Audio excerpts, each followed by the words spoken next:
ఈ విశ్వములో గ్రహాంతర వాసులు ఉన్నారా? దీన్ని మీరు నమ్ముతారా? అంటే ఒక మిత్రుడు ఒక వీడియో పెట్టి మన దేశానికి సంబంధించిన ఒక శాస్త్రవేత్త ప్రొఫెసర్ మధుసూదన్, మరి ఈయన హార్వర్డ్ యూనివర్సిటీలో ఉంటూ ఒక పరిశోధన చేసి ఇలాగ ఏలియన్స్ ఉంటారు అంటే, ఒకటి ఫ్రెండ్స్, మీరు నేను సరదాగా మాట్లాడుకోవచ్చు, లేదా ఒక సెన్సేషనల్ వార్త కావాలి కాబట్టి ఒక న్యూస్ ఛానల్ లేదా ఒక న్యూస్ పేపర్ వీళ్ళు ఇలాంటి ఆర్టికల్స్ను పబ్లిష్ చేయొచ్చు. కానీ ఒక ఇస్రో శాస్త్రవేత్త లేదా ఒక నాసా సైంటిస్ట్ వీళ్ళు ఈ విషయంగా ప్రకటనలు చేశారు అనుకోండి, ప్రజలు చాలా సీరియస్గా తీసుకుంటారు. అలాంటిది చూడండి, K2-18b అనబడే ఒక గ్రహం, అంటే ఎక్సో ప్లానెట్ అని అంటారు. మన సౌర్య మండలానికి అవతల వైపు ఉండే గ్రహాలను ఎక్సో ప్లానెట్స్ అని చెప్తాం. ఇందులో K2 అనుకోండి, K2-18b అని పదే పదే చెప్పడం బాగోదు. ఈ K2 అనబడే ఈ గ్రహములో మీకు గ్రహాంతర వాసులు ఉన్నట్టుగా ఇక్కడ నుంచి మన పరిశోధకులు, ముఖ్యంగా Harvard university professor doctor Madhusudan ఈయన చెప్తున్నారు. సో ఇప్పుడు దీన్ని ఎలా చూడాలి అంటే, విచిత్రం చెప్పమంటారా, ఈ K2 అనబడే గ్రహము 124 లైట్ ఇయర్స్ దూరంలో ఉందండి. అంటే 124 లైట్ ఇయర్స్ అంటే మీకు అర్థమవుతుందా?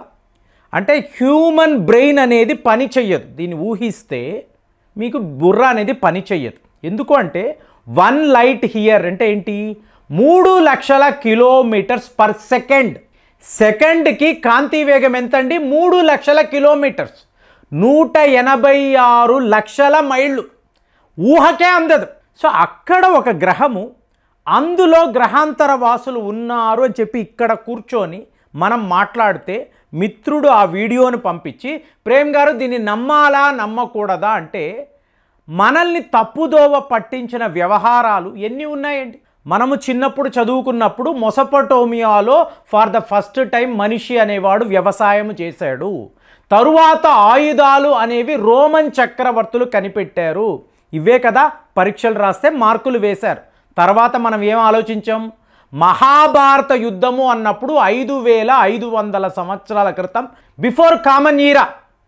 అంటే వీటికన్నా ముందే మీకు రథాలు ఉన్నాయి, ఆయుధాలు ఉన్నాయి, భీకరమైన ప్రపంచము చూడని యుద్ధాలు ఇక్కడ భారత్లో జరిగేయి అనే నిజాన్ని తెలుసుకున్నాం. ఇక రాముడి కాలము అన్నప్పుడు 8000 సంవత్సరాలు మీకు కామన్ ఈరా, బిఫోర్ కామన్ ఈరా. బాబోయ్, రాముడు ఆ కాలంలో రావణాసురుడితో యుద్ధము చేశారా? చాలా చాలా ఆశ్చర్యపోయాము. ఆనవాళ్లను కూడా వెతుకుతున్నారు. ఇంకా వెనక్కి వెళితే 11,000 సంవత్సరాల క్రితమే ఆలయాలు కట్టారు. ఆలయాలు కట్టిన భారతీయులు షాక్ మీద షాక్. చిన్నప్పుడు ఏదో తెలియక ఎవడో విదేశీయుడు రాసిన చరిత్రను పట్టుకొని ఇంత గొప్ప భారత్ను, మన చరిత్రను మనము పోగొట్టుకున్నాం. 14,000 సంవత్సరాల క్రితము ఈ దేశములో పెద్ద పెద్ద నగరాలు ఉండేవి. వింటేనే అంటే ఇంత గొప్ప దేశములో నేను ఉంటూ ఒక విదేశీయుడు రాసిన చరిత్రను చదివి నమ్మి పరీక్షలు రాసి మార్కులు తెచ్చుకున్నానా? ఇవాళ ఆలోచిస్తే బాధగా ఉంది. అలాంటిది చూడండి ఫ్రెండ్స్, ఈ వీడియోలో ముఖ్య ఉద్దేశము, మీరేం చెప్తున్నారు, 124 లైట్ ఇయర్స్లో అక్కడ ఒక K2 అనబడే గ్రహము. సో ఇక్కడ మీకు ఏలియన్స్ ఉన్నారు, గ్రహాంతర వాసులు నివసిస్తున్నారు. ఎలా చెప్పగలరండి అంటే సింపుల్. మీకు భూమి మీద కొన్ని రకాల కెమికల్ గ్యాసెస్ అనేవి రిలీజ్ అవుతూ ఉంటాయి. వీటి ద్వారానే ఇక్కడ జీవనము అంటే జీవి అనేది పుట్టుకొచ్చింది. ఇది థియరీ కదా. సిమిలర్గా ఇలాంటి కెమికల్ గ్యాసెసే ఈ K2 అనబడే గ్రహములో కూడా ఉంది. సిమిలర్, మీకు భూమి కన్నా పెద్ద గ్రహము, కానీ అందులో ఉండే chemical composition gases similar to earth. కాబట్టి 100% అక్కడ మీకు గ్రహాంతర వాసులు ఉన్నారని వీళ్ళు మీకు ఎన్నో పేపర్స్ పబ్లిష్ చేశారు, పుస్తకము కూడా విడుదల చేయబోతున్నారు. సో ఇందులో మెయిన్ పర్సన్ ఎవరు? మన భారతీయుడు ప్రొఫెసర్ మధుసూదన్. సో ఇదంతా చూస్తున్నప్పుడు ఇంకొక వైపు వార్త, ఒక వీడియోలో నేను మాట్లాడాను, మెక్సికో సముద్ర తీరములో చిత్ర విచిత్రమైన జీవులు సముద్ర తీరాల వద్దకు వచ్చి చనిపోయి పడి ఉన్నాయి. ఒక వీడియోలో మాట్లాడాం కదా.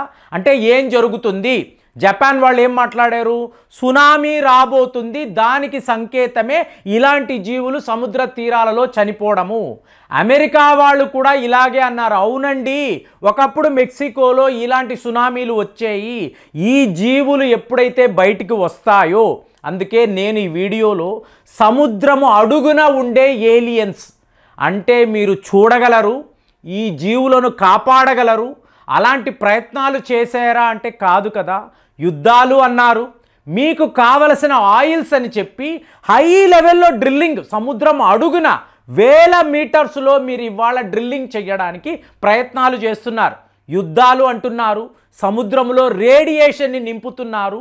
ఈ అమాయకపు ఏలియన్స్ ఎక్కడో మీకు సాధారణంగా ఒక గోబ్లిన్ షార్క్ అనండి, అలాగే యాంగులర్ ఫిష్ అనండి, మీకు జైంట్ స్క్వాడ్స్ మనిషితో సంబంధమే లేకుండా, మనుషులకు కనపడకుండా ఎక్కడో సముద్రం అడుగున మీటర్స్, హండ్రెడ్స్ ఆఫ్ మీటర్స్ అడుగున ప్రశాంతంగా జీవిస్తున్నాయండి. ఇంత మాత్రం ఆక్సిజన్ వాటికి చాలు, ఎక్కడా వెలుతురు అనేది ఉండదు, మనిషి అనేవాడు అంత లోతుకి వెళ్ళలేడు. డీప్ సీ క్రియేచర్స్ హాయిగా ఉన్నాయి. ఇవాళ ఎంత దారుణము అంటే మనం ఎక్కడో ఉండే ఏలియన్స్, ఎక్కడో ఉండే గ్రహాలను మాట్లాడుతున్నాము. ఇక్కడ మనిషి చేస్తున్న దారుణాలు అంటే ఎలాగైతే తప్పుడు చరిత్రలు రాస్తున్నారో, తప్పుడు ప్రిడిక్షన్స్ చేస్తున్నారో. ఎందుకు తప్పుడు అంటున్నానంటే 124 లైట్ ఇయర్స్ మీరు ట్రావెల్ చేసి అక్కడ ఏలియన్స్ని కనిపెట్టడం అనేది మీ వల్ల కుదరదండి. అంటే లక్షల సంవత్సరాలు మీరు ఒక రాకెట్ని వేసుకొని వెళితే మీకు లక్షల సంవత్సరాలు పడుతుంది అక్కడ దాకా వెళ్ళడానికి. అప్పటి వరకు ఈ భూమి ఉండదు, ఇక్కడ మానవ జాతి ఉండదు, వెళుతున్న ఎవరూ కూడా మిగలరు. ఈ పరిస్థితిలో ఉన్న పర్యావరణము, మీ క్లైమేట్, మీ వెదర్ కండిషన్స్, వీటిని విడిచిపెట్టి వేల కోట్ల రూపాయలు ఖర్చు పెట్టి ఈ విశ్వంలో ఎక్కడెక్కడ ఏలియన్స్ ఉన్నారు, ఎలాంటి గ్రహాలు ఉన్నాయి, ఈ గ్రహాల్లో ఎలాంటి జీవులు ఉంటాయి, వాళ్ళ యొక్క కెమికల్ కాంపోజిషన్ ఎలా ఉంటుంది, ఇదంతా అవసరమా అంటే ఇక్కడ మీ కళ్ళ ముందు మీరు ఒక బీచ్ దగ్గర కూర్చున్నారు, ఒక విచిత్రమైన జీవి మీ ముందుకు వచ్చి అక్కడ చనిపోయి కనిపిస్తుంది. ఇప్పుడు యాంగులర్ ఫిష్ అని అంటున్నాను చూసారా, 3 యాంగులర్ ఫిష్లు కాలిఫోర్నియా వద్ద సముద్ర తీరాల్లో వచ్చి పడినప్పుడు చూస్తే అచ్చం ఏలియన్స్ లాగే. అలాంటి జీవులను మనిషి అనేవాడు ఎప్పుడు చూడలేదండి. ఆ పళ్ళేంటి, ఆ చర్మం ఏంటి, చూడడానికి అచ్చము ఏలియన్స్ లాగే గ్రహాల నుంచి వచ్చి సముద్రం అడుగున దాక్కున్న జీవి ఇదా అని చెప్పి ఇవాళ మనము ఆశ్చర్యపోతున్నాం. కాబట్టి మనము చేస్తున్న డ్యామేజ్ ఉంది చూసారా, ఆ మిత్రుడికే వీడియోలో చెప్తున్నాను. ఇలాగ ఎక్కడెక్కడో ఏలియన్స్ ఉన్నారు, గ్రహాంతర వాసులు, ఇది కాదండి. మనము భూమి మీద ఉన్నాము, ఇక్కడ బతుకుతున్నాము. ఈ జీవులను, ఈ సముద్రం అడుగున ఉండే ఏలియన్స్ను కాపాడే బాధ్యత మనకు ఉంది. చేస్తున్నామా? లేనే లేదు కదా. ఎంత డ్యామేజ్ చెయ్యాలో దీనికి అంతా శాస్త్రవేత్తలు చెప్తున్న ఒకే రీజన్, గ్లోబల్ వార్మింగ్ అండి. మనము చెత్త చెదారాన్నంతా తీసుకువెళ్ళి అక్కడ సముద్రంలో డంప్ చేస్తున్నాము. అక్కడ గణనీయంగా మీకు టెంపరేచర్ అనేది పెరుగుతుంది. ఆ ఉష్ణోగ్రతను తట్టుకోలేక కొంతైనా ఆక్సిజన్ దొరుకుతుందేమో అని చెప్పి ఈ జీవులు పైకి రావడము, పైనంతా కూడా రేడియేషను, కెమికల్స్, వీటిని తట్టుకోలేక గిలగిలలాడుతూ అవి సముద్ర తీరాల దాకా వచ్చి అక్కడ అలా పడి ఉండడము, అలా చనిపోయి ఉండడము. ఎంత పాపాన్ని మనము మూటగట్టుకుంటున్నాము. దీనినంతా విడిచిపెట్టి ఎక్కడో మనము ఎప్పుడూ వెళ్ళలేని ప్రాంతాలలో మనకి ఎక్సో ప్లానెట్స్, ఇక్కడ ఏలియన్స్ ఉన్నాయా, అబ్బా మేము కనిపెట్టేసామని చెప్పి ఆనందపడితే దీన్ని మనం ఏమనాలి? మరి ఇలాంటి విచిత్రమైన జీవులు ఇలా సముద్ర తీరాల వద్ద ఇలా చనిపోయి ఉంటే దీన్ని అరిష్టము అనాలా, లేదా నిన్న మాట్లాడినట్టు పంచభూతాల ప్రతీకారము అనాలా? ఇవాళ జూలై నెల జపాన్లో ఒక భారీ సునామీ రాబోతుందని చెప్పి శాస్త్రవేత్తలు రిపోర్ట్స్ పంపిస్తున్నారు. మరి మన భూమిని మనం కాపాడుకోవాలా? ఇక్కడ నివసించే జీవులు ముఖ్యమా? ఎక్కడో ఉండే 124 లైట్ ఇయర్స్ వెనుక ఉండే ఒక గ్రహములో జీవి అనేది ఉందా, ఏలియన్స్ ఉందా అని మనం వెతుకుతున్నామంటే మనల్ని ఏమనాలి? సో ఇన్ని విషయాలు మాట్లాడాం కదా. మరి ఏలియన్స్ అనేవాళ్ళు ఉన్నారా లేరా, లేదా భూమి మీదే వీళ్ళు ఉన్నారు, వీళ్ళని మనం కాపాడలేకపోతున్నామా ఆలోచించి కామెంట్స్లో రాయండి. మళ్ళీ వచ్చే వీడియోలో కలుద్దాం. జై హింద్.